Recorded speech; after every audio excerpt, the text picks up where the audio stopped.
সকালবেলা উঠে একটাই কাজ, জল খাওয়ার। জানি না কেন আমার হাতে জল খাবারটা সকলে একটু বেশি পছন্দ করে, আমার আজও জানা নেই। তার জন্য সকালবেলা কিন্তু কেউ ঝুঁকি নিতে চায় না রান্নাঘরে, আমাকেই উঠে দৌড়াতে হয় রান্নাঘর। যদিও বা আমার ভোর 5টা থেকে 5:30টার ভিতর কিন্তু আমার সকাল হয়। তারপরে 1 কাপ চা নিজের মতো করে নিই একা একাই দাঁড়িয়ে খেয়ে নিই। কেউ তখন কিন্তু ওঠে না। তারপরে আমি কাটাকুটি করতে বসে পড়ি।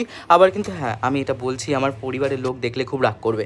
কখনো কখনো কিন্তু উঠে পড়ে, আবার কখনো কখনো অচৈতন্যর মতো সকলে ঘুমায়। তাতে আমার কোনো সমস্যা নেই। আসলে আমার হাতে জলখাবারটা পছন্দ করে, আমাকে প্রস্তুত করতে হবে, এই চিন্তাটা আমার ভোর থেকে থাকে। যাই হোক, আজকের রান্নাটা খুব সামান্যভাবে করলাম। এটা প্রত্যেক দিনই করি, সব রকম সবজি দিয়ে একটা তরকারি করি। কখনো ছোলা দিয়ে দিই, আবার কখনো নারকেল কেটে দিয়ে দিই, বা কখনো নাই দিই।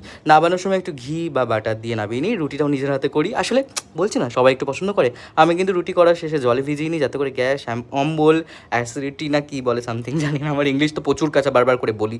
সেগুলো একটু থেকে দূরে রাখি সকলকে, আমার পরিবারের মানুষগুলোকে। ভালো থাকুক সকলে, এটাই তো আমি চাই। যার জন্য আমার সকাল 5টাতে আমার সকাল হোক, কিংবা ভোর 5টাতে আমার সকাল হোক, কি ভোর 3টেতে আমার সকাল হোক, আমার সেটা দেখার দরকার নেই, যায় আসে না কিছু। আমার পরিবারের মানুষগুলো ভালো থাক, পরিবারের মানুষগুলোর পছন্দ অনুযায়ী কিছু করে দিতে পারলে সেটাতেই আমি সাকসেস। যাই হোক, আপনারা আমার ভয়েস ভালো লাগে বলেছেন, আমার ভিডিও ভালো লাগে বলেছেন, আমার ডিভোশনাল কন্টেন্ট বাদ দিয়েও কিন্তু আমি চেষ্টা করি আমার যাবজ্জীবন না, জীবনযাপন দেখানোর। যাই হোক, কেমন লাগলো ভিডিওটা জানাবেন।